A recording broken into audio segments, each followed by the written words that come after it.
Olá, eu sou a filha amada de Deus, trabalhando a questão de organização estrutural e confiança. Meu nome é Roseni. Gostaria de dar um caloroso alô e abraço virtual a cada um de você que está conosco nessa noite do Celebrando a Recuperação e você que vai ver esse vídeo depois. Que você seja muito abençoado no seu grupo de apoio, que teremos logo em seguida, e que seja um momento muito especial. O nosso tema hoje é lidando com a culpa. Nós estamos falando sobre sentimentos, sobre dar nomes a sentimentos. Nós estamos trabalhando a questão de sermos analfabetos emocionais. Nós não sabemos o que nós sentimos muitas vezes neste mundo em que está tão valorizado o conhecimento lógico, a nossa mente, que nós temos esquecido de sentirmos, de pararmos, de pensarmos um pouquinho, analisarmos os nossos pensamentos. E que leva a um sentimento, que leva a um comportamento. E hoje, em especial, o nosso tema é culpa. E eu vou falar de dois tipos de culpa. Vou falar da primeira, vou falar da segunda, tá bom? Baseado no que a palavra de Deus diz. Mas a definição de culpa é um sentimento de dívida por responder abaixo do padrão estabelecido. Esse psiquiatra chamado Isaac Efraim, ele fala que é o pior sentimento que um ser humano pode ter, porque negativa a pessoa, gerando um sentimento de autodestruição. Faz a pessoa querer ser castigada. A outra definição que eu achei interessante é o sentimento que vem da percepção de que falhamos com alguém ou com a gente mesmo. Normalmente, a culpa está relacionada com algo que aconteceu no passado. Ela advém do anseio à perfeição, ao perfeccionismo. E o perfeccionista, ele tende a ter muita culpa. A culpa vem travestida de uma falsa percepção de responsabilidade e arrependimento. Parece que a pessoa está muito arrependida, parece que ela é muito responsável pelo que ela fez, só que não. E eu achei interessante um dos comentários que eu li sobre a culpa, fala que o segundo maior livro vendido, o primeiro é a Bíblia. O segundo mais vendido no planeta é um livro de Dostoiévski que fala sobre o crime e o castigo, que é exatamente sobre uma pessoa que está lidando com muita culpa. Achei interessante essa necessidade que nós temos de ler sobre culpa, que nós temos de nos culpar. Qual seria a causa? Qual seria a causa da culpa? E prestem bem atenção. É um delírio de grandeza. A vaidade é a válvula motriz da culpa. A vaidade é a válvula motriz da culpa. É a forma de tentar superar ou dissimular a nossa insignificância por ser apenas um ser humano. Eu não quero ser só um ser humano, eu quero ser um super ser humano. Então, eu preciso da culpa para me tornar este ser humano que eu quero ser. Nesse dado livro, que dois psicólogos escreveram, Júlio Waltz e Paulo Sérgio, eles falam que o sentimento de culpa é abordado como a não aceitação dos nossos defeitos. Nesse livro, eles abordam a culpa como uma não aceitação dos nossos defeitos. E eu gosto desse exemplo aqui, olha. A pessoa não quer ir à academia, ela se sente mal por isso, mas é a culpa que a coloca como importante e perfeita demais para não poder ter a vontade de não ir à academia naquele dia. Esse sentimento de grandeza nem a faz ir à academia, nem ficar em casa sossegada. Então, esse sentimento de culpa a proíbe de ser normal, de não ter vontade de ir para academia. Então, ela tem que ter a culpa para se sentir bem com o fato de não ter ido à academia porque ela está sentindo culpa. A culpa pretende nos fazer deixar de quem nós somos por culpar a nós mesmos. A culpa pretende nos fazer deixar quem nós somos de verdade e culpar a nós mesmos por não sermos essa pessoa idealizada. A culpa tem um ganho secundário. Ela, para quem a sente, a culpa, quando eu me culpo, parece que eu de fato sou muito melhor do que eu sou. A culpa fica naquele lugarzinho de eu não ser aquela pessoa que eu realmente sou, né? Então eu quero parecer mais. E um outro psiquiatra fala que é a única doença mental de origem emocional, de acordo com esses dois psicólogos que eu falei. A culpa é a única causa de doenças mentais. E eu gostaria de falar um pouquinho sobre as consequências. As consequências dessa culpa, que é um sentimento que leva a um comportamento, né? Lembra-se, todos os sentimentos nos levam ao comportamento. Então, quais são os comportamentos que levam, que nos fazem fazer coisas por causa desta culpa? Nós podemos viver encontrando culpados para tudo. Nós podemos ser um reclamão. Aquela pessoa que reclama, né? A culpa a leva a esse processo de ser uma pessoa amarga. Na maioria das pesquisas que eu fiz, eles acreditam que a depressão, ela é consequente à culpa. A pessoa se sente culpada, ela fica deprimida, e aí essa depressão alimenta a culpa, que aumenta a depressão, e fica um ciclo vicioso. Também fala que é um componente, queridos, essa parte é tão importante, queria gastar uns minutinhos nisto. A culpa, ela nutre a dependência e a codependência. Eu queria mostrar para vocês, não sei se vocês conseguem ver aí, esse gráficozinho. Esse gráficozinho é o ciclo da dependência e da codependência. Então ele começa aqui em cima como agente viciante, que pode ser uma droga, que pode ser uma pessoa. Aí eu vou para um alívio para esta dor. Eu gosto dessa pessoa, essa pessoa não está em contato comigo, então o que eu faço? Eu ligo. Eu estou passando por uma situação difícil e o meu analgésico que vem é usar essa droga. Então, é como se fosse um alívio para a dor que eu sinto, né? O analgésico para a minha dor. Aí tem as consequências de eu ter usado aquela droga, de eu ter feito aquela ligação, de eu ter visto de eu ter aberto naquele site, de eu ter comprado aquilo que eu não precisava. Isto gera a culpa.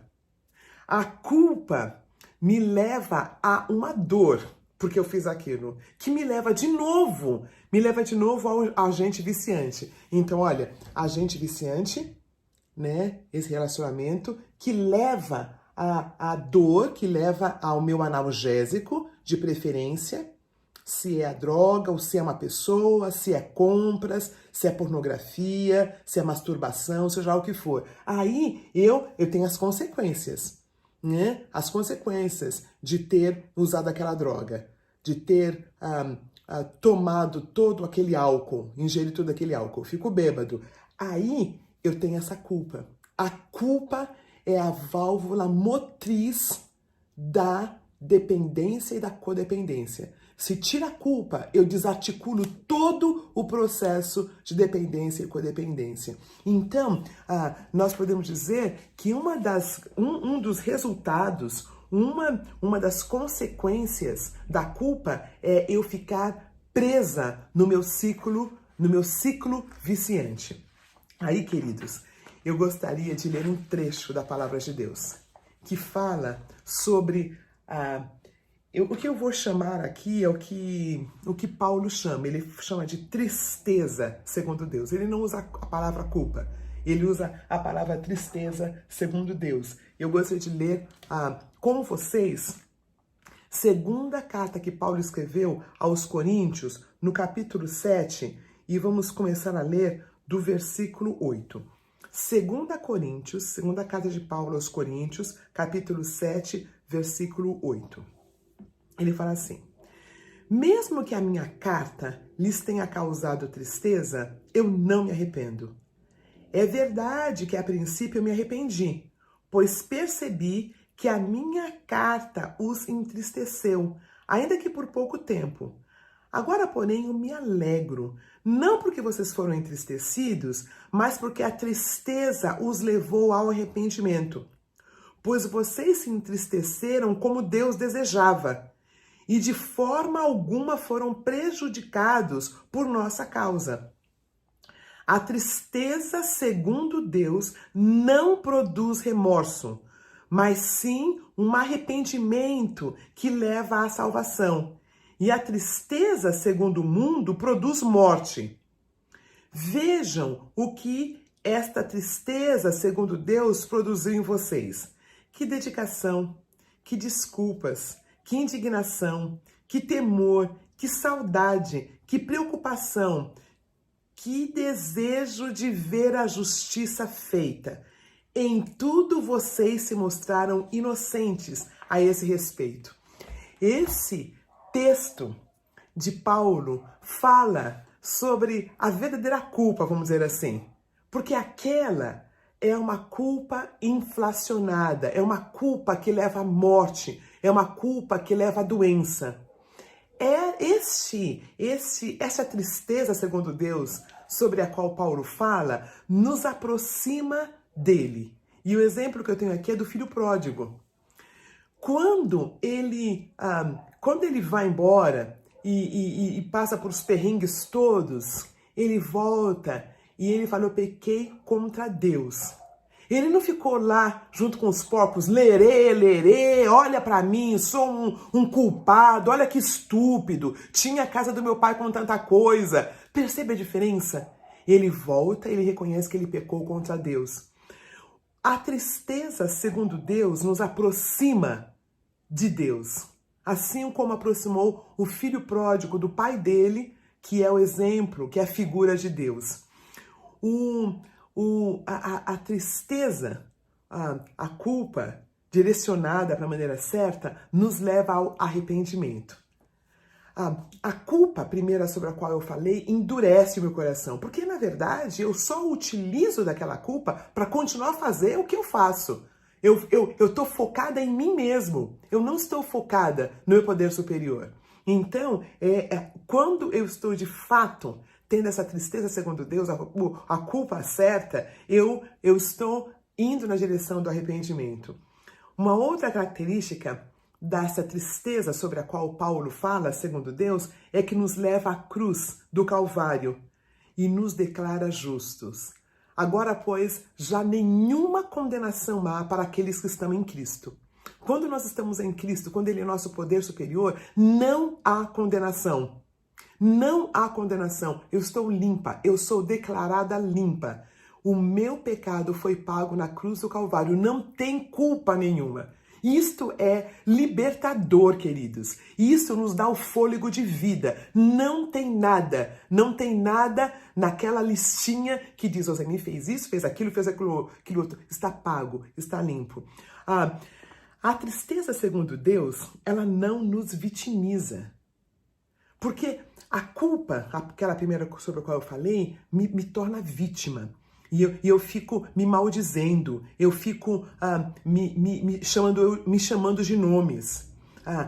A tristeza, segundo Deus, não me vitimiza e não me desconfigura. Não me desconfigura.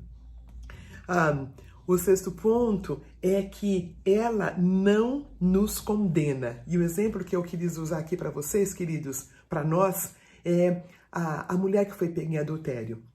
Lá no Novo Testamento, ela foi pega no adultério, ela foi trazida para Jesus e Jesus não a condenou.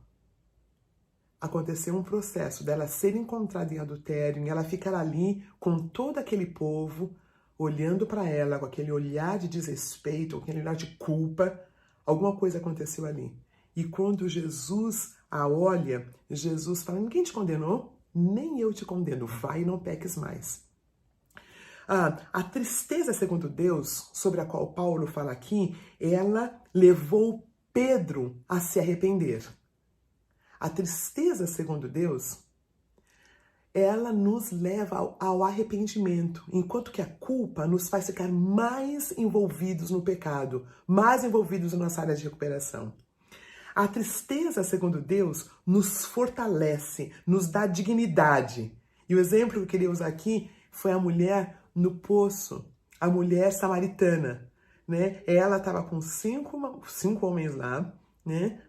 E o que ela estava não era dela, né? Jesus a encontra, Jesus faz questão de conversar com ela. Na verdade, Jesus se declara como Messias. São poucos lugares na Bíblia que Jesus se declara como Messias. Inclusive, no capítulo 3, ele fala com o doutor da lei, com o Todo-Poderoso, né, com Nicodemos, que era conhecedor da lei, e ele o trata assim como un passant, né? Nascer de novo, uma linguagem mais dura. Mas com a mulher, ele chega a ela, no capítulo 2 de João, e se declara como Messias. E ela tem essa vida, né? Essa vida com tantos homens, né? E é interessante que ele olha para ela com dignidade.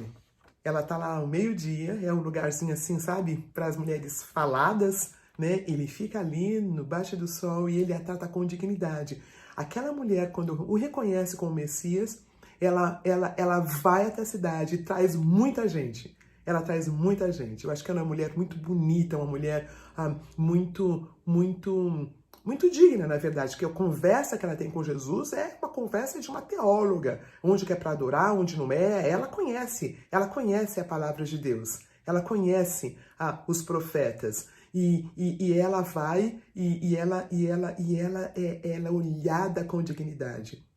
Quando nós temos a tristeza segundo Deus, nós nos permitimos ser olhados com dignidade. Quando nós temos a culpa, nós não nos respeitamos, porque nós achamos que aquela culpa nos faz inferiores, nos faz cidadãos de segunda categoria. Outra característica da tristeza segundo Deus, ela foca em Deus. A tristeza com Deus foca em Deus e não em nós mesmos. Aí eu quero fazer a comparação da culpa. Olha, a culpa, ela nos afasta de Deus. Ela nos afasta de Deus. Eu acho que lerê me faz ficar mais perto de Deus. Eu me lembro que quando eu tive um período na minha vida, quando eu estava nos Estados Unidos, que eu tinha problemas com alimentares. Né? Eu era muito gorduchinha quando eu saí daqui do Brasil. Aí eu era adolescente e eu era bem gorduchinha, perto de 100 quilos.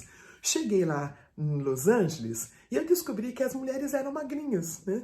Eram magrinhas, né? Quando eu saí do Brasil, a minha mãe era uma senhora simples, ela empanturrava de comida para ficar fortinha, né? Porque ser forte significava não ser pobre, vamos dizer assim, né? Que tem o que comer. Então, eu comia muito. Quando eu cheguei lá, eu descobri uma outra realidade, que as pessoas eram magras. Então, eu, muito inteligente, comecei a comer direitinho e tudo mais, e logo, de quase 100, eu passei para 60, acho que 58 quilos, mais ou menos. Aí eu fiquei doente. Olha que coisa louca, né? Aí eu fiquei doente, porque aí eu comecei a ficar chata. Não pode comer isso, não pode comer aquilo, tinha que contar calorias aqui, tinha que contar calorias lá, e subia. Me lembro que eu viajei, eu levava a balança, sabe? Comigo. E aí começou esse período horrível de compulsão alimentar, né? Eu fiquei quase que anoréxica, sabe? De quase 100, fiquei com pouco menos de 60, e eu ficava contando, e às vezes eu queria comer e não podia, e eu me lembro que eu começava a escrever, eu pensava assim, bom, isso faz sentido, eu, né, filha de baiana, com esse negócio de gente rica, de gente de patricinha, né, uma negona como eu tenho essa doença, então, assim, mulher forte, né, que eu quis dizer. E eu comecei, então, lerê. E quanto eu mais lerê, mais eu tinha problema com uma compulsão alimentar. Mais eu tinha problema. Eu me lembro que eu voltei para o Brasil. Lembra-se que eu falo que a compulsão tem muito a ver com falta de conexão? Eu estava desconectada. Eu gostava dos americanos, eu fazia as aulas, mas eu não tinha conexão íntima com os americanos. Eu não tinha conexão íntima. Voltei para o Brasil e foi em pouco tempo que, pela graça de Deus, eu adquiri um peso normal, dá para perceber? Saí daquela mulher magérrima, comecei a ganhar peso e a graça de Deus me alcançou. Enquanto eu tinha culpa, a compulsão alimentar tomou conta de mim. Quando eu cheguei no Brasil, quando eu tive conexões, assim, acabou. Foi muito rápido. Nem conheci o Celebrando ainda. Então, o sentimento, a tristeza, segundo Deus, nos aproxima de Deus e nos aproxima de nós mesmos. A culpa nos afasta de Deus e nos leva à negação. Porque durante o tempo eu estava lá, eu falei assim, esse país está me fazendo assim, né? Enquanto eu não entendi que tinha a ver comigo, que tinha a ver com o meu sentimento de grandeza. Agora eu sou magra, igual as mulheres norte-americanas. Agora eu sou, sei lá o quê, sabe? Los Angeles e tudo mais. Quando aquilo deu lugar a quem eu sou de fato, aquela questão foi embora. A culpa nos leva ao egoísmo. A culpa nos vitimiza, ela nos desconfigura, nos perpetua no ciclo da dependência, como eu mostrei no gráficozinho, ela nos condena. Assim como a tristeza segundo Deus, ela levou Pedro a confessar, a culpa levou Judas a se enforcar. Percebe a diferença? Judas, ele tinha culpa. E ele não lidou com a culpa, ele se enforcou, ele se suicidou. Pedro negou a Jesus, numa fração muito curta de tempo, né? Porque Judas o fez ali naquela última noite do jantar, né? Ele sai, ele traz Jesus, e Pedro, naquele mesmo período de tempo, nega Jesus. Um se enforca e outro se arrepende. A diferença da culpa para a tristeza segundo Deus. A culpa nos leva para baixo, nos leva a perpetuar o ciclo da codependência e da dependência. Tira a nossa dignidade. E a culpa foca em nós mesmos, nas nossas mazelas, nas nossas incapacidades. O antídoto da culpa é a graça. É a graça, a compaixão divina, o sacrifício salvífico de Jesus de Nazaré. O antídoto da culpa é a graça. Porque pela graça sois salvos mediante a fé. Isso não vem de vós, é dom de Deus. Isso é para todas os nossos traumas, nossos maus costumes, as nossas compulsões. É a graça, não é a culpa, não é a lei. É o sangue de Jesus de Nazaré, na cruz do Calvário, que nos livra desta culpa. Receber a graça através do outro. Nos nossos grupos de apoio, os grupos de passos, quando eu vou, quando eu confesso, quando eu dou um nome, quando eu falo das minhas recaídas, dos meus lapsos, isto vai trazendo a graça para dentro da minha vida. E essa graça é aquela que vai me salvando, aquela que vai me salvando dessa posição de culpa. O vetor da culpa é a lei e a religiosidade, a síndrome da grandeza do poder da acusação. Isto é o que perpetua a culpa. Aí quero falar rapidamente aqui um pouquinho sobre as estratégias de enfrentamento. Identifique o sentimento de grandeza atrás dessa culpa. Porque a culpa, ela continua, ela perpetua por causa do meu sentimento de grandeza. Imagina, eu vou contar uma situação interessante. Nós estávamos planejando o congresso, né, celebrando a vida, e eu tinha uma reunião com todos os palestrantes, uma reunião pelo Zoom. E eu estava muito animada por essa reunião, um povo querido, um povo inteligente, né? Um povo sabido. E eu sei lá o que eu fiz. No dia da reunião, meu laptop não funcionava. O som não funcionava. E tava lá, tinha um cara muito inteligente, falou, mas não tá mutado, mas não funcionava. Ficamos naquela reunião por volta de uns 4 minutos, com todo aquele povo inteligente ali, 4 minutos sem conexão, e eu era a anfitriã. Isso me deu uma sensação tão ruim. Falei, mas como eu? Então, a culpa veio, né? A culpa veio. Aí, preparando esse estudo, eu estava vendo por que veio culpa. Veja, não era para ter culpa, né? Aconteceu um problema técnico, né? Provavelmente eu poderia ter tirado um pouquinho antes, isso é bem verdade. Mas teve um problema técnico. A culpa veio porque eu não queria me parecer inferior às pessoas que estavam lá. Né? Essa foi a minha confissão. Então, identifique o sentimento de grandeza atrás da culpa. A Roseni não pode errar. A Roseni tem que fazer certo. Então, essa foi a culpa que eu tive, foi baseada nesse sentimento de grandeza. Segundo, admita a sua vulnerabilidade. Não dou conta. Aceite a graça. É muito importante nós entendermos que é a graça que nos liberta. É a graça que nos faz permanecer nos nossos momentos difíceis. É a graça de Deus. O poder se aperfeiçoa na fraqueza. Quando eu acho que eu dou conta, aí eu sinto culpa porque eu não fiz, as coisas não caminham. Terceiro, diferencie a tristeza segundo Deus e a culpa. Uma nos leva a Deus, uma nos dá dignidade e a outra nos destrói. Sentimento que leva a um comportamento. Aceite os teus limites. A antítese da culpa é a vaidade.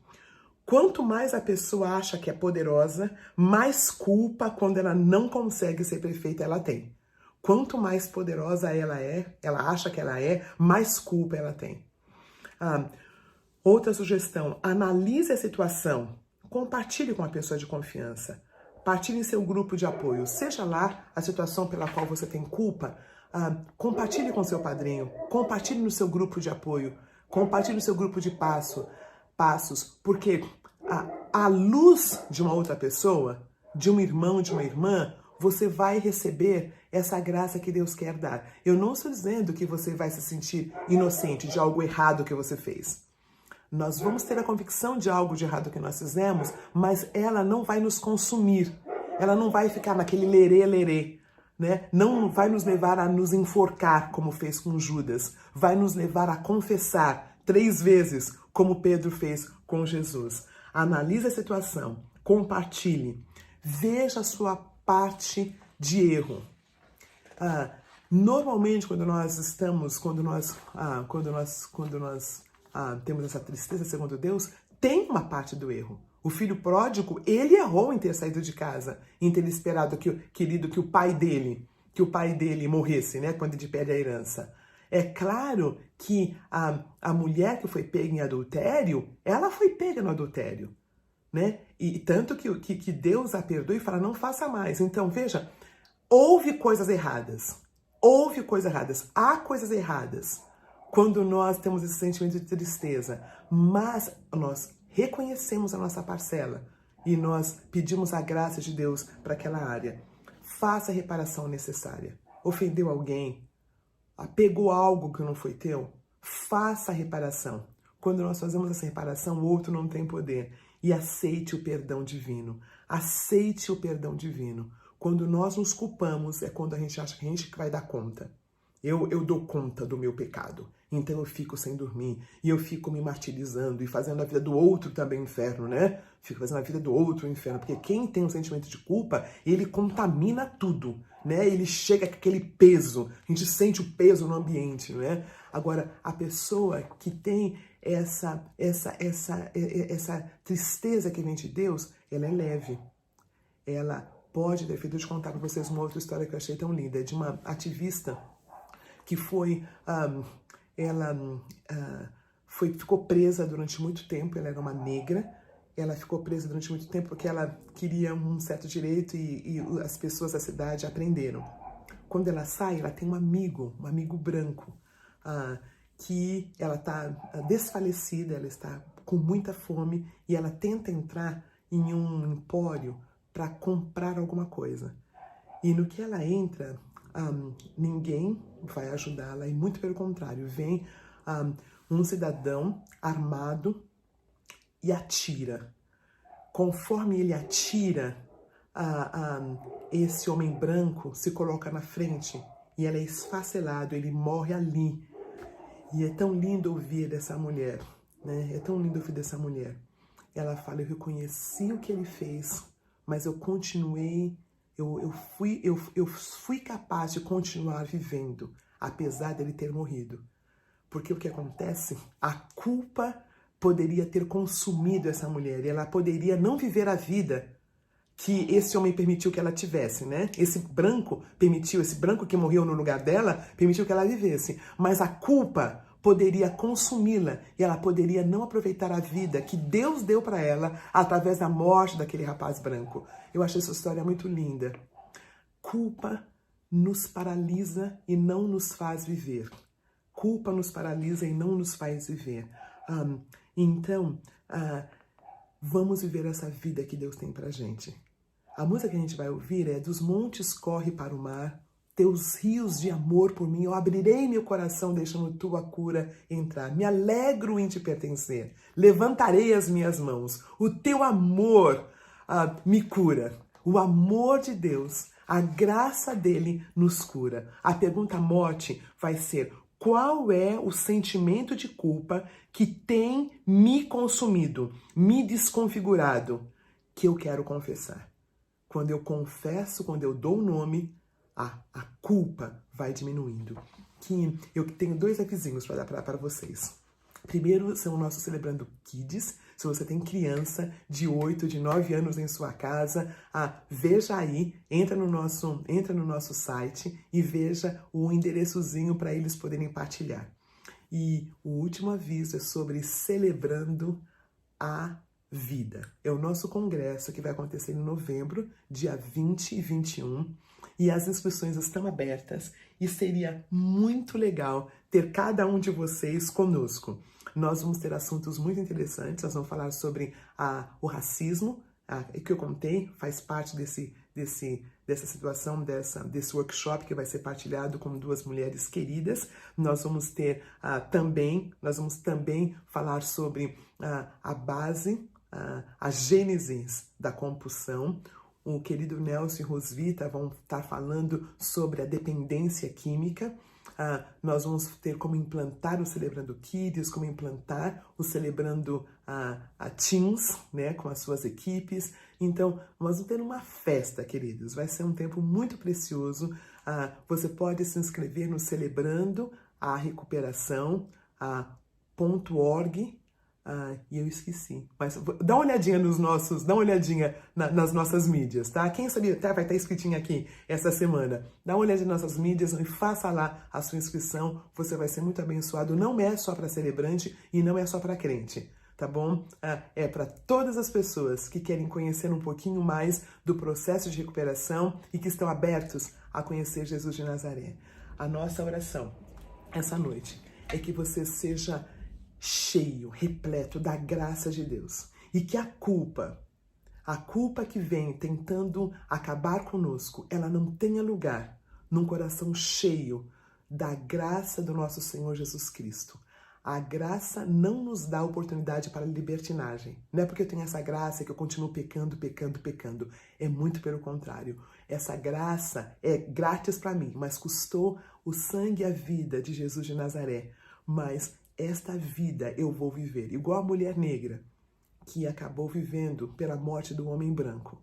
Ela viveu porque ela aceitou aquela vida que Deus deu para ela através daquela morte. Seja muito abençoado. Vão para os seus grupos de apoio. Nós vamos ter só 10 minutinhos, tá bom? Você vai ouvir a música e você vai para o seu grupo de apoio. E, infelizmente, nós não vamos permitir que as pessoas entrem depois de muito tempo para não atrapalhar as partilhas. Uma boa noite e até quarta-feira que vem, quando nós teremos o testemunho de vida do querido Will, que vai falar sobre como ele trabalhou a sua vida corporativa em meio a esse isolamento social. Uma boa noite, queridos. Ou bom dia ou boa tarde, seja lá quando você ouvir esse vídeo.